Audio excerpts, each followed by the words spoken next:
This fella, many of you know, he was on A&E's Night at the Improvs. He has been on television on many different occasions. He has toured with Shonda Pierce and Mark Lowry. And so he has been on tour out with other folks as well. He is hysterically funny, very original, very authentic, and a true stand-up comedian. Would you please make welcome Thor Ramsey?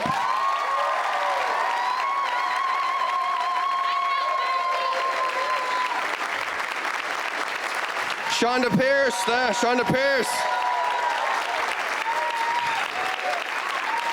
Well, welcome. This is so fun. I'm so excited. My name's Thor Ramsey. Sit down, please. Sit. Please sit. No, sit down. Let me begin the show. Sit down. Don't worry, they'll put in pictures of people standing. Just sit down. Sit down.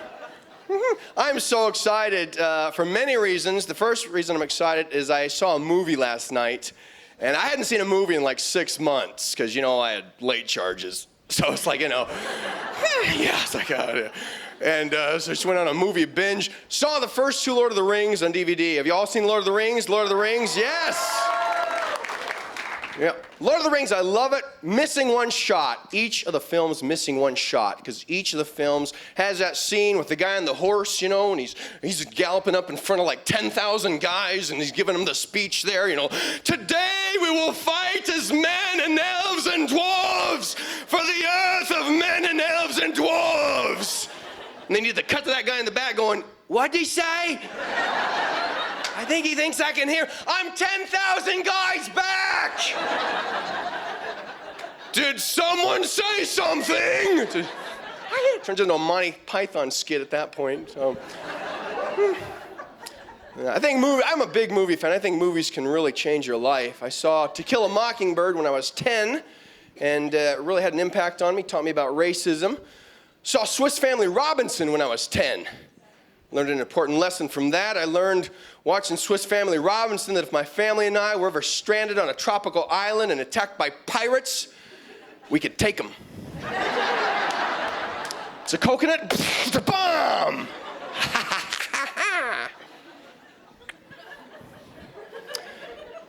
The Sixth Sense, have y'all seen The Sixth Sense? Seen that? Interesting movie, one major flaw in The Sixth Sense. If you're not familiar with the premise, it's a movie about a little boy who can talk to dead people, and apparently the dead people need his help. So if I was that little boy, this would be my message to the dead people. Okay, dead people, listen up. If you need my help, stop scaring the pants off me, all right? Stop showing up with neck through your arms and arms through your neck. Stop showing up like that, okay? Because there's that classic scene with a little girl who's been murdered. She wants to bring her murder to justice. She has a videotape that will do that.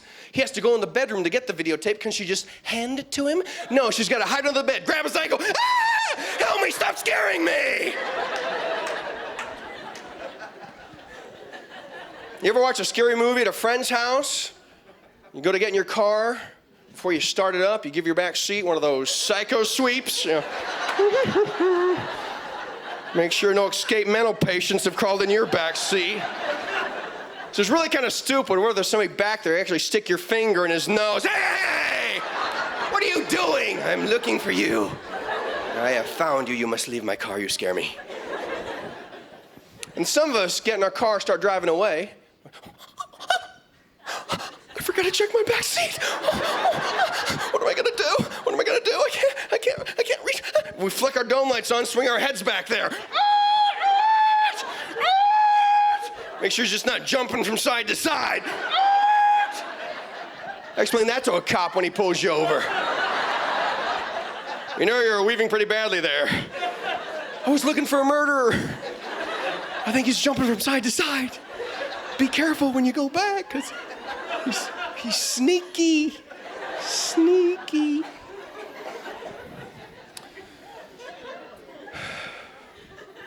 Now, my wife pulls this one when we're at home and we're in bed together. Because we sleep together, because we're married now. If you don't know about that, if you're single, the cool thing about being married is your wife gets to sleep over. So, We're in bed together, and my wife will pull this thing. She'll go, shh. What? Shh. Listen. What? Shh. Listen, I don't hear anything. Shh. I don't either. Shh. What is it? Listen. I don't hear anything. I don't either.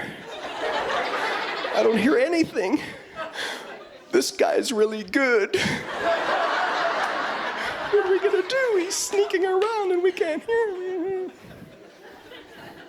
And then I do this if my wife takes our 3-year-old and goes and visits her mother and I'm home alone in bed and I'm scared. Well, the first thing I do is I pull one of these things, I'll be laying there because I'm in bed now. The lights are, I didn't know I was scared until I got in bed and the lights are off, so too late now. Just gotta lay there. And pull that, do this thing. Though I walk through the valley of the shadow of death, I should have memorized that. I got nothing. But what I do is I tuck my feet and my head under the covers there. Because then he can't get me. Yeah. Some psycho's gonna break in my room. His feet are tucked under. How do I penetrate this claw shield he has about him? I have been defeated. I'll be the laughingstock of all the monsters.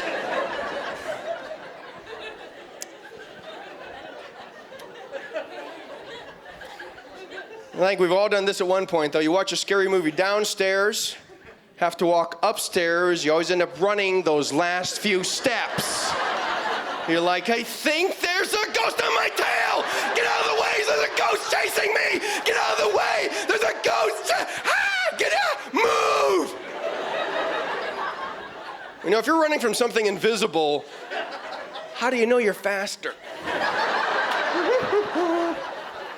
Ghost could have been waiting at the top of the stairs. Boo! Ah! I didn't see you, because I'm a ghost. Hey, I need your help. It's kind of a... Thank you. First crowd to get that this year. I've always been a sissy, though. I've just always been a sissy. I'm a sissy. Even before I was married, I was a sissy. I'd be at a club or something, some guy'd want to beat up my date. I'd be like, well, honey, you shouldn't have bumped him. You guys need to take it outside. Okay? I'm gonna spill my Coke, I'm afraid.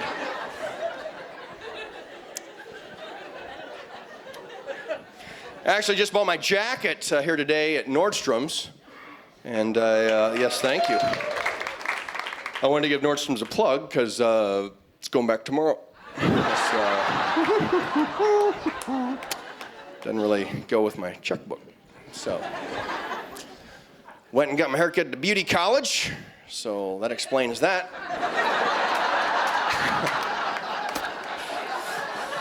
You ever go to one of these places, the beauty colleges, they cut your hair for like a Snickers? Never go. Don't ever. This is actual footage, just students cutting my hair, teacher standing there going, no. No. Monique, this is your last chance. Try the other side. Sir, you need to hold still. You need to hold still. Hold. So they grab that paper choker and pull it for control. And they put that cape around you and the choker. Can I move my lips? Maybe she should study some more at the beauty college. I'm sure there's some kind of studying involved at a beauty college. Like, rinse, lather, repeat. Rinse, lather, repeat. I did it! Slather, rinse, repeat. Oh, my notes are wrong. I got a big test tomorrow. Beauty school dropout.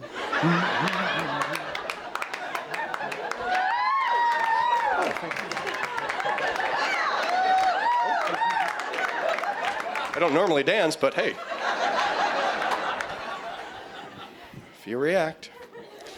Beauty school I was at, too, had all these fashion magazines thrown out afraid to look at, and I was noticing that all the cover girls, all of them, not just a few, all the cover girls were all these pale, skinny little waif women. They were just, they were like that right there, basically, Throw a shirt on that, make it walk, you got a fashion show right there.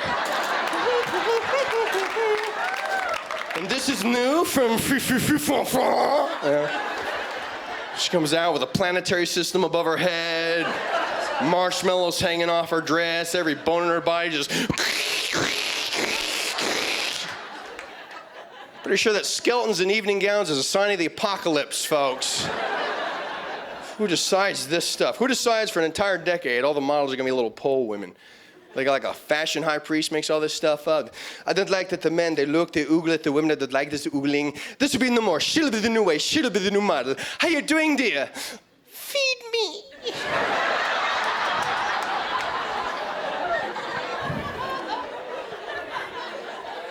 And she's coming on the runway. Quick, take her picture before she falls.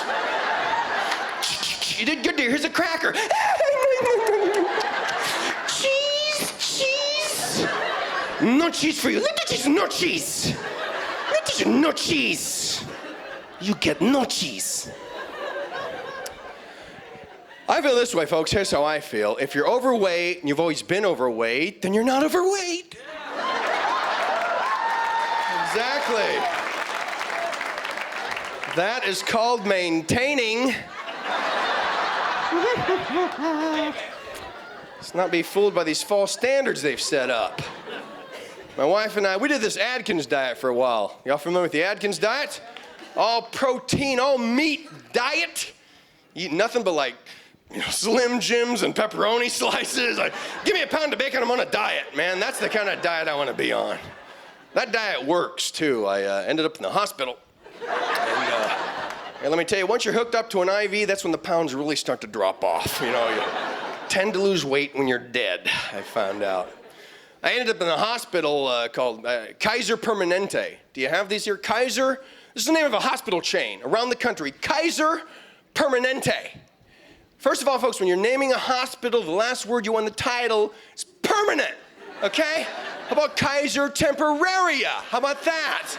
And who is the Kaiser of Kaiser? What Nazi is running this place, all right? I don't want to stay at a hospital called Kaiser Permanente. I want to stay at a hospital called, St. Luke's Actually Apostles Miracle Working Medical Center, okay? I want to see some Christians walking through the hallways. I want to hear some tambourines, see some banners. Give me some hope.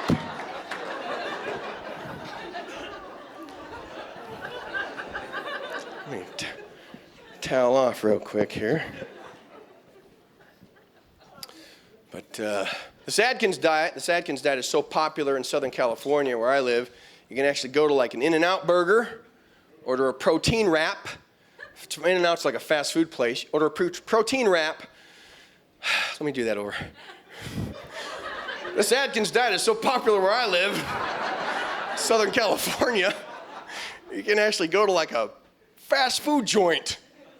Order a protein wrap, and they know what you're talking about. The protein wrap, if you're not familiar with that is a cheeseburger without the bun, but they wrap it in the lettuce. Like an idiot, I've been putting my lettuce on top of the food. The key to health, wrap the lettuce around your food. And the lettuce acts like Frodo's cloak, and the food becomes invisible. Invisible food has no calories. It's a great plan.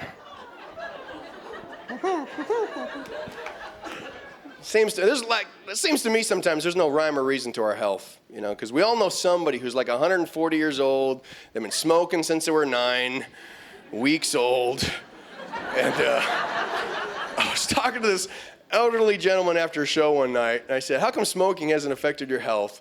He actually said this to me. He goes, well, I didn't know it was bad for me. What? That's the key to health, ignorance? I mean, give me some hope. Give me something, man. Well, I wrap my cigarettes in lettuce. That's what I do. I'm on the Atkins smoking plan.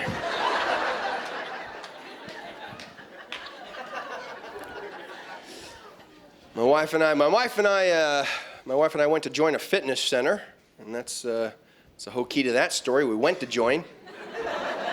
And we still have I swear, we've got like 6 of these ab video workouts just stacked in the corner of the stairs there. You ever pop in one of those ab videos and you just end up laying there watching the whole thing? Like, honey, rewind that. I'd like to do it again.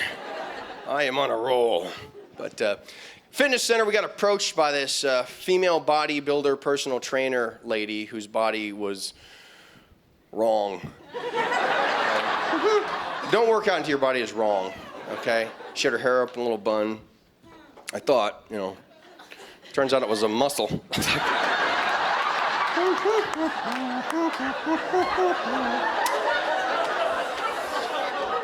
Ma'am, I think you're doing squats wrong. You should not be able to flex your head. You can flex your head, you're doing something wrong. Yeah. I wrote a check for our membership fee and it bounced. And the guy at the fitness place goes, "Your check bounced."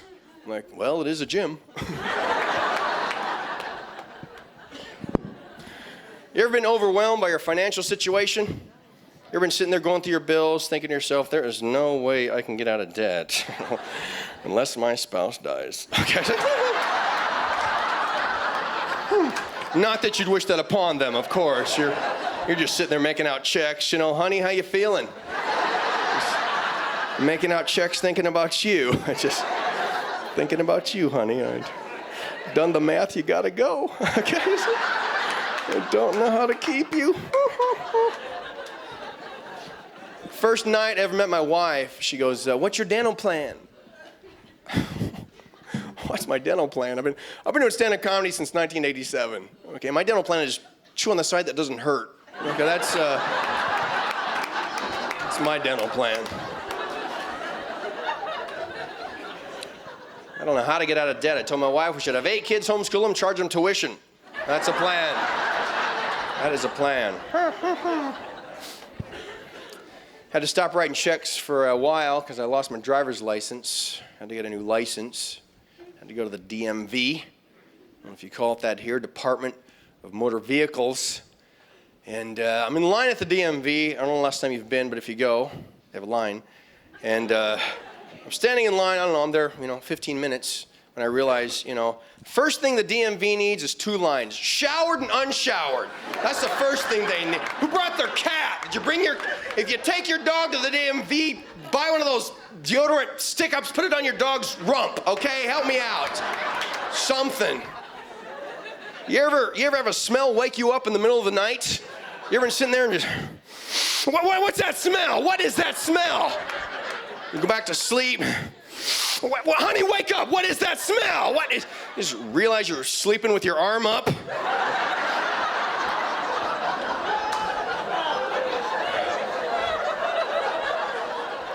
Well, those people got up, came directly to the DMV. And I was surrounded by them. A stink that can wake you up from a dead sleep. And I'm standing there. You're there 45, 55, 65, fast forward, 70 minutes. This is it. Just standing in line. It's very hard to stand in line because this is it. This is all you can do. There's nothing you can do to entertain yourself. You can't all of a sudden just break out into song. When you're a jet, your left is all right. You can't do that. Well, you can, but they won't give you your license, okay? And then you realize, I could have made an appointment. You know about the appointments? Why? And every time I get there, I forget until like an hour and a half. I'm like, because you make an appointment, then you just skip by everybody in line.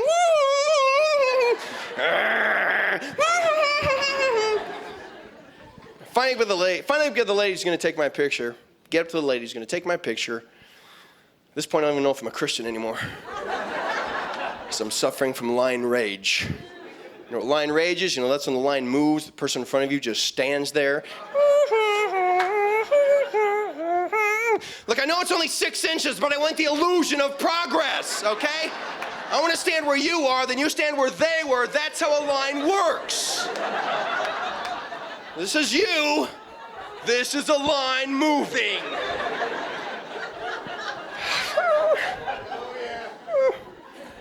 The lady taking my picture actually says this to me. She goes, "Aren't you gonna smile?" I'm like, this for identification purposes, isn't it? If I get pulled over, this is how I'm gonna look.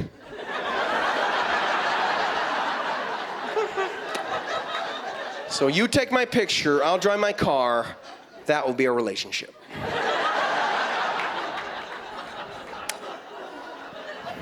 No, I didn't actually say that to her out loud. I thought about saying it. I didn't say it out loud. That would have been rude. That would not have been the Christian thing to do. I think it's much more Christian for me to come here and talk about her. I think that's the Christian way, is think about what you would have said to someone, and then you go tell somebody. Oh, I tell you what I would have said to that guy. I'm just, oh yeah. So my tongue would have done to him, slice open, you're done. Just stay down, buddy. So I get my license, I'm in my car. Now, I don't know if this has ever happened to you. I'm in my car, I'm stopped. It's the whole key to this story. I'm stopped in my car. Guy in front of me starts backing up. So I gotta land my horn. Which, there's a problem with the horn if you've never noticed this. Our horns have no variation. It's all the same. Whether I want you to move at a stop sign, where I'm about to be hit by a semi. It's the same horn. Those are two different horn situations, okay? If I just want you to move at a stop sign, I don't need that. I just need a little something, a little move horn. But all I got, the guy hits me, gets out of his car, he comes around, actually says this to me, the sun was in my eyes. Well, what was in your ears?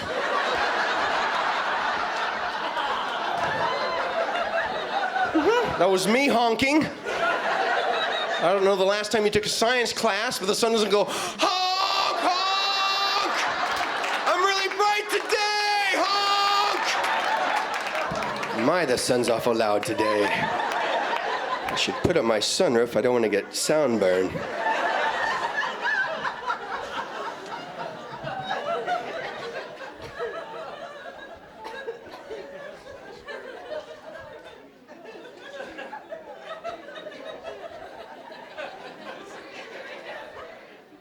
Off for the cameras.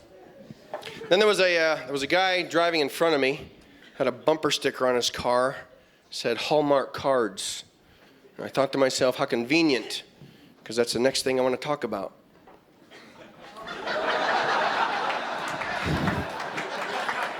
Some of you get it. Some of you are going, well, he's here now, so how could that you took my stapler? You took my stapler because I just. How many of you, by applause, still send out Christmas cards? By applause. Christmas card, folks. How many of you, by applause, do not send out Christmas cards? That's about half and half. It's getting very expensive. That's why. It's very hard now. I don't make this up. My wife and I'll sit down at Christmas season with our Christmas card list, and we make cuts. Uncle Bill's not pulling his weight anymore, I'm afraid. Just not hustling. You ever notice now, too, like all birthday cards are all like mean and sarcastic? You're old and stupid. Happy birthday. The card's black because you're nearly dead. Ha ha ha ha ha. Get it, black, death. Ha ha ha. Oh, man. My wife and I have decided this. My sister is the only one who sends me nice birthday cards. They're very sappy, but I know she means it because she underlines all the important parts. They're like, happy birthday. See, she'll underline with one big line, and then each consecutive line will get smaller and smaller and smaller until it's like a triangle fade out. Happy! See, if she didn't do that, it would just be happy birthday. But now with that, it's happy birthday. Makes all the difference in the world. My wife and I have decided that the most difficult holiday to buy greeting cards for is Mother's Day. Because Mother's Day cards are, because they're also fake.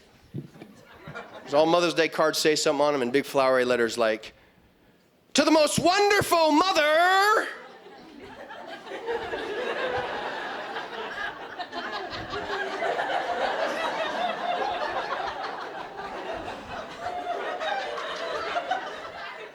In the world.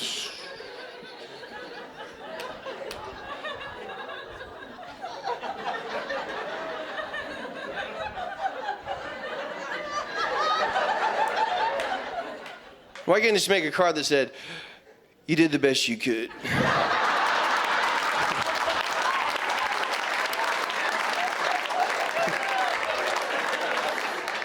I love you anyway.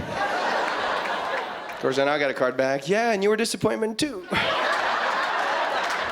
Happy birthday.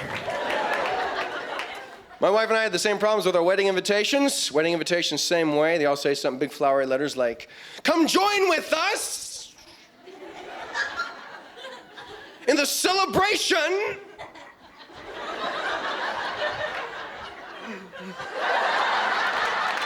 of our love."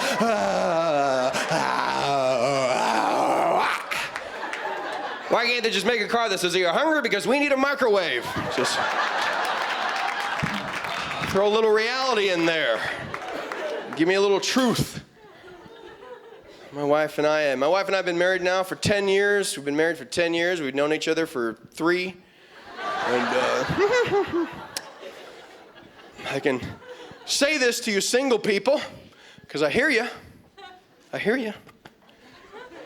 And I can tell you, stop worrying about it. The love thing, stop worrying about it, because I hear you. I want to fall in love. I want to fall in love. I have love to give. I want to love someone. I want to love. Marry somebody you don't love. Then when they get upset, it's not that big a deal. Just be practical. You're going to be disappointed either way. Oh, man. See, we got these cultural standards in our society. And our cultural standard for romance is like the romantic comedy. And we go to these romantic comedies and we're like, "Oh, oh, oh, oh." And you go home to your life. "Oh,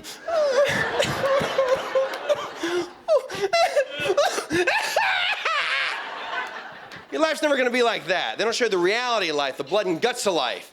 You never see Meg Ryan with a pair of tweezers pulling the hair out of Tom Hanks' ears. They don't show you that. Whereas my wife would take a pair of tweezers, she pulls the hairs one by one from my ears. Something I find painful and unnecessary. Apparently, she wants to make sure she's being heard. But they don't show you that in the romantic comedies. They don't show you what ruins an intimate moment. You know, when you're nibbling on someone's ear and you taste wax. They don't show you that.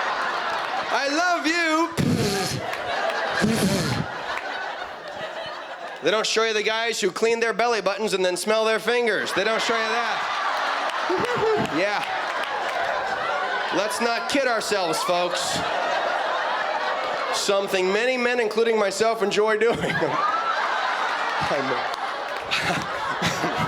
I'm not sure why. That's a comforting smell. It's like umbilical therapy is what that is. Oh, those were the days, yeah. Float and get fed, that is it. That's when life was simple.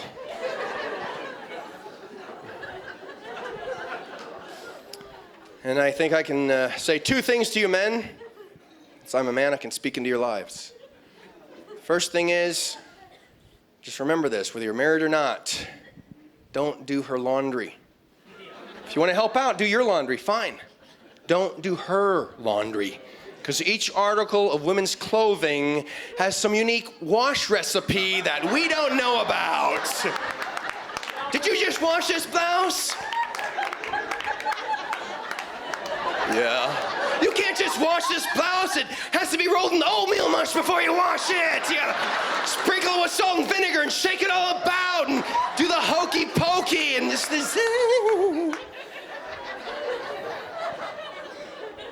And while we're talking about clothing, just guys, clothing as a gift, no. Don't. You can't do it.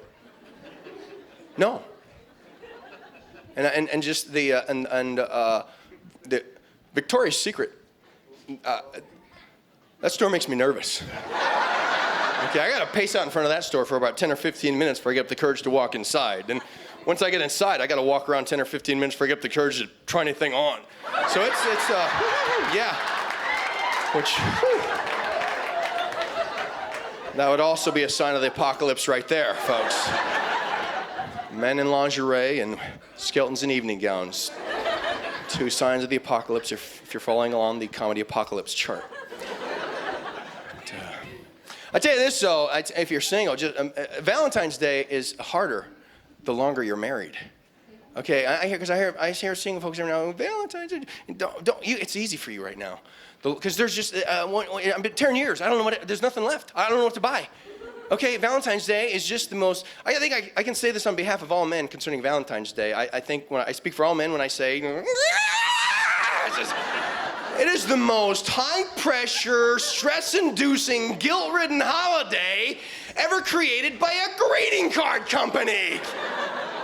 Because there's just, even if you try, if you call up a florist, say, yeah, give me your best arrangement for like $20. Yeah, really. Hey, honey, how'd you like your seeds? Picked those out myself. I knew they'd fit nice in a card. I know how important the card is for the whole occasion. I don't know what else. I don't know what's left. There's just there's flowers, cards, and candy. That's it. I don't know what else. That's it. I'm done. I don't know what else to get you. Here, honey, here's a bag of blood. Happy Valentine's Day. It's all I got left. Sucking the life out of me this holiday. I love you. Okay. And that's pretty much a clear picture of marriage right there. Man. So we've got I have a 3.5-year-old daughter, and I have nothing negative to say about being a parent, man. I just love that kid so much. I cannot believe how much I love this kid of mine. There's like an invisible cord running from her to me, and it's just a constant supply of joy. She's just completely, and I'm convinced that a child will never love its parent as much as that parent loves the child. And that's why most of us think our parents are idiots. But we have her. She's just a great kid. We love her, and we named her about a week ago. Because naming a kid, I cannot believe what a grueling experience that was. We'd sit down and have these little conferences, and be like, how about Audrey, honey? I knew an Audrey once. I didn't like her. How about Sally? No. Oh, I went to high school with. No. Like every name's got some sort of bad association connected to it. People are like, hey, what are you gonna name your baby? I don't know, but I got a list of people I hate. Be my new prayer list right there.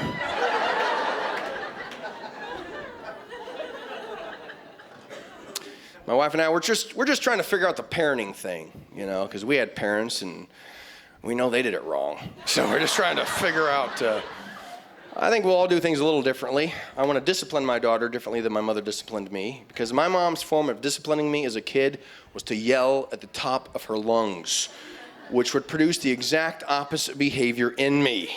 She might have just been cheering me on. It was like a frazzled mother cheer. Did you just hear what I said? Did you just hear me? Did you hear me? Am I talking to myself? Am I talking to myself? You kids are driving me nuts. You're driving me nuts. You're driving me nuts.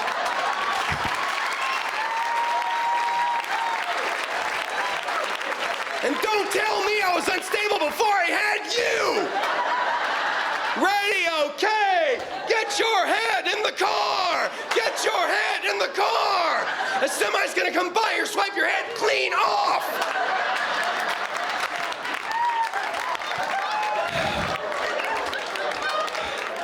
I don't know, Mom, if a semi can swipe my head off, maybe you're driving too close to the center line. Maybe that could be the problem, Mother.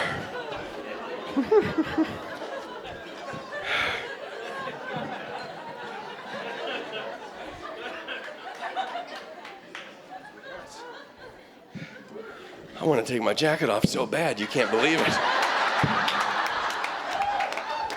I don't want to get it sweaty. I'm going to take it back. I have to buy the thing now. I just Bill GTN.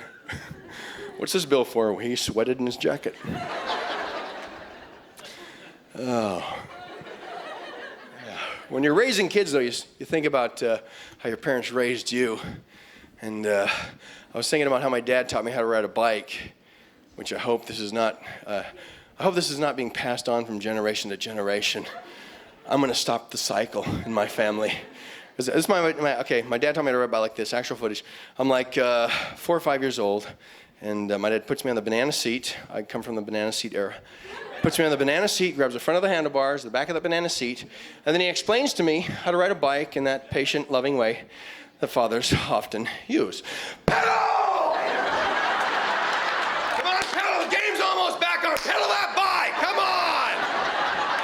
I crash, come back, get back on it, and 1, 2. Like, come on now, it's only grass. You know, like grass makes a difference with that bar down the middle, Dad. There's a bar that goes down the middle of the boy's bike, Dad. I don't get it. I'm 4. The only thing I have to say about the bar that goes down the middle of the boy's bike is, oh!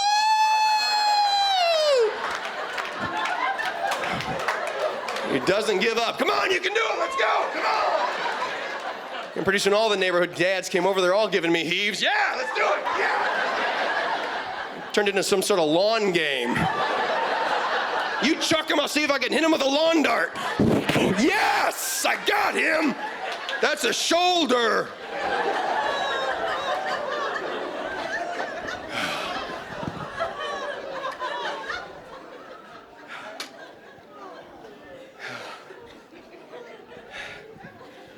Is there air conditioning in this building?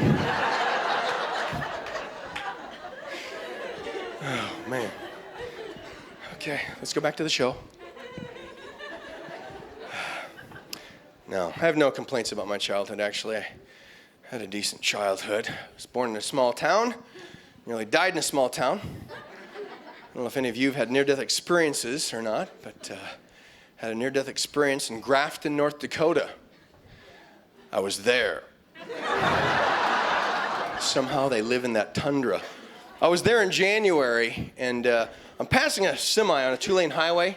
As I go to get back in my lane, my car starts spinning out of control in front of the semi, and he's honking at me. You know, like I'm goofing off. Woo! Look what I can do, Mr. Semi! Woo! And a semi honking at you, to me, sounds like, you know, dead, dead, dead, you're dead, dead, you're dead, dead, you're dead, dead, you're dead. Or I guess it'd be like, dead, you're dead.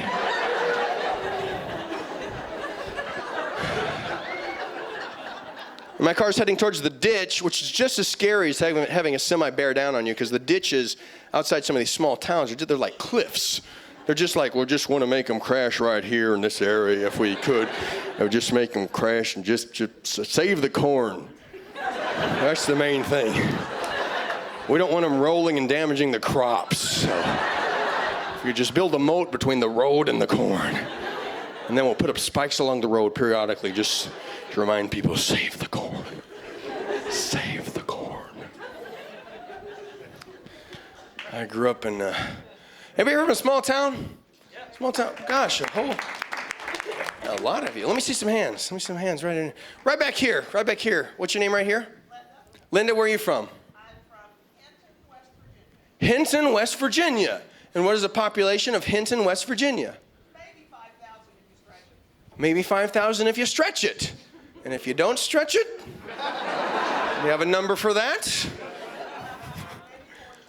Maybe 4,500. So you're exaggerating. Nothing wrong with that, except that it's very close to lying. God bless you. Now, what's Hinton, West Virginia known for? Not a whole lot. It was the county seat of one of the few counties in southern West Virginia. I think you're stretching. I think you're. It was the county seat of one of the. Yeah, no, not high. No, not work. We're not impressed. Anybody? What's that? Summer Scouting, no coal mining. Summer scouting, no coal mining. Summers County. So, is she watching a different show? Trying to figure out where this conversation started, and all of a sudden, there's no coal mining. You're right. There's no coal mining. Good. Security. Now, who's a small town? Right up front here. What's your name right here, my friend? Ironton, Ohio. Well, I'm very close. You don't need to yell.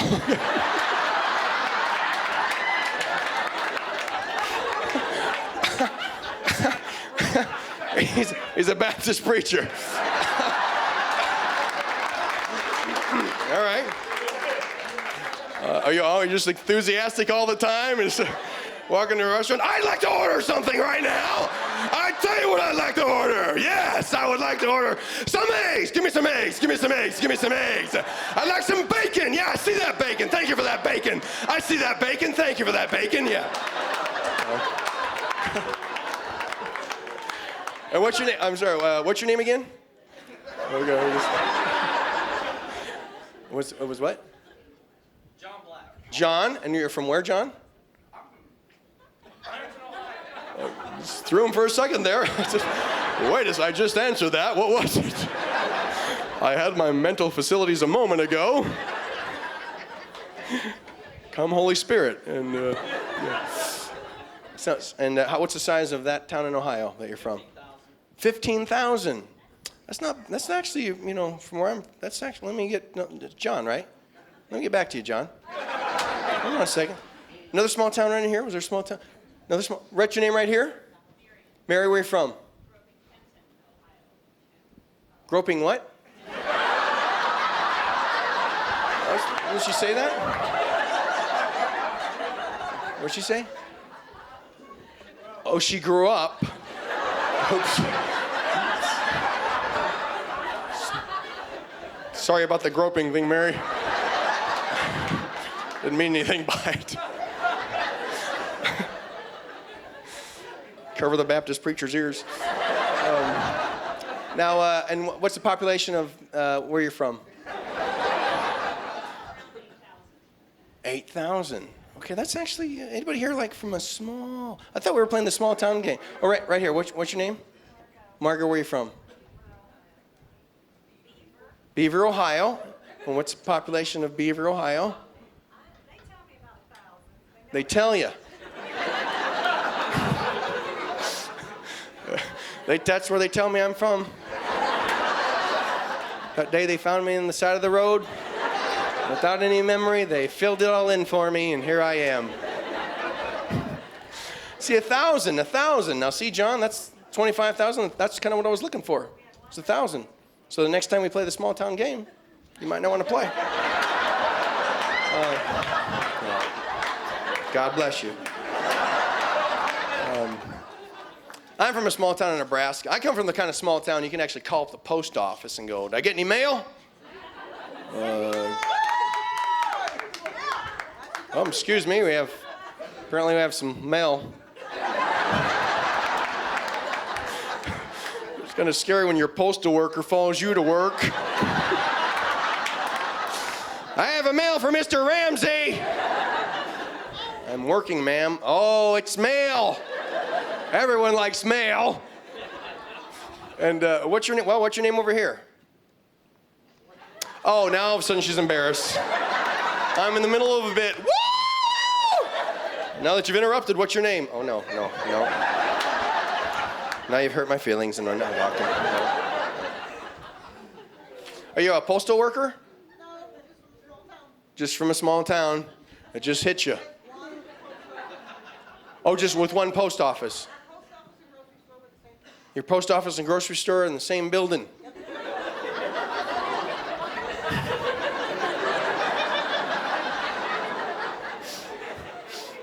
Okay. I hear there's children starving in Africa. We must do something. Let's put the post office in the grocery store. That way people can mail them food.